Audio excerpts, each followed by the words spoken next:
As-tu regardé le débat d'hier soir entre Gabriel Attal et Jordan Bardella? Oui, c'était intense. Attal a vraiment attaqué Bardella avec cette question: quand est-ce que vous mentiez? C'était à l'époque, ou c'est aujourd'hui? Tu en penses quoi? Franchement, je trouve que c'était une attaque plutôt basse. Bardella a raison de dire que cette question mérite une réponse claire et précise. On est en pleine campagne électorale, on doit débattre de manière honnête et respectueuse, surtout pour des élections aussi importantes que les européennes. C'est vrai. Et sur le sujet de l'immigration, je pense que Bardella a bien répondu. Il a rappelé que le Rassemblement national prône une politique de contrôle des frontières stricte et une régulation rigoureuse de l'immigration pour garantir la sécurité et la cohésion sociale. Il a souligné que les chiffres montrent une pression migratoire constante et qu'il faut des politiques adaptées pour y répondre. Oui, il a insisté sur le fait que leurs solutions sont cohérentes et répondent à une demande légitime des Français de maîtriser les flux migratoires. C'est important de discuter de l'immigration avec des faits précis et non des insinuations. Et sur les accusations de lien avec la Russie, Bardella a bien fait de rappeler qu'il faut distinguer les faits des spéculations.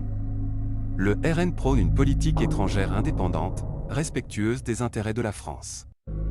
Il a dit que leurs relations internationales visent à protéger et promouvoir les intérêts nationaux, pas à s'aligner sur une quelconque puissance étrangère.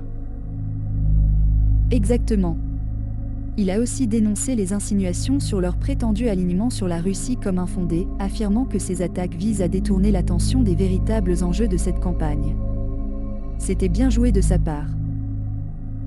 Il a aussi parlé de crédibilité et de transparence, soulignant que les attaques personnelles et les insinuations n'apportent rien au débat démocratique. Il a rappelé que les électeurs attendent des réponses concrètes aux problèmes qu'ils rencontrent au quotidien, comme l'emploi, la sécurité et la qualité de vie. Oui, c'est là que le débat doit se concentrer. Bardella a invité Attal à revenir à des débats de fond, basés sur des propositions concrètes et des discussions constructives. Il a dit que les Français méritent mieux que des accusations sans fondement. Ils méritent des élus qui se concentrent sur les solutions pour améliorer leur vie quotidienne et renforcer la place de la France en Europe et dans le monde. En tout cas, j'espère que cette réponse permet de recentrer le débat sur des sujets essentiels pour les citoyens. On a vraiment besoin de discussions constructives et de propositions concrètes. Tout à fait. C'est ce que les électeurs attendent et méritent. On verra bien comment cela évoluera dans les prochaines semaines avant le scrutin. Oui, ça promet d'être intéressant. Bonjour, Monsieur Antoine. Je prends commande de votre déjeuner. Tenez-vous prêt pour le séminaire à 17 h. À votre service. Merci Madeleine. Je me prépare et j'arrive. Bonjour Antoine, comment ça va? Salut René, ça va bien, merci. Et toi? Ça va. J'ai hâte à cette réunion. Je me demande ce qu'ils vont nous dire de nouveau cette année pour la chasse en plaine. Oui, moi aussi.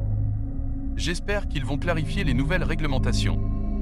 J'ai entendu dire que certains gibiers sont maintenant protégés. Exact. Il paraît qu'ils ont ajouté des restrictions sur le lièvre et le faisan cette année. Tu en sais plus? Pas vraiment. J'ai juste entendu parler de quotas plus stricts et de périodes de chasse plus courtes. J'espère qu'ils nous donneront tous les détails aujourd'hui. Oui, ça devient de plus en plus compliqué chaque année. Je comprends qu'il faut protéger les populations de gibier, mais parfois ça devient difficile de suivre toutes les règles. C'est sûr. Entre les permis, les quotas et les périodes spécifiques, il faut vraiment être à jour. Heureusement qu'on a cette réunion pour nous mettre à jour. Absolument. Et puis, c'est toujours l'occasion de retrouver les autres chasseurs et de partager des astuces. La dernière fois, Jacques m'a donné un bon conseil sur les appâts pour attirer les canards. Ah oui? C'est toujours utile. J'espère qu'on pourra aussi discuter des meilleures zones pour cette saison. Avec toutes ces réglementations, il faut vraiment être stratégique. Oui, et c'est important de rester informé pour éviter les amendes. Un de mes amis a eu une amende l'année dernière parce qu'il ne savait pas que la chasse aux faisans était limitée à certaines périodes. C'est embêtant. Mieux vaut être prudent. Bon, il est presque l'heure, la réunion va commencer. Allons-y.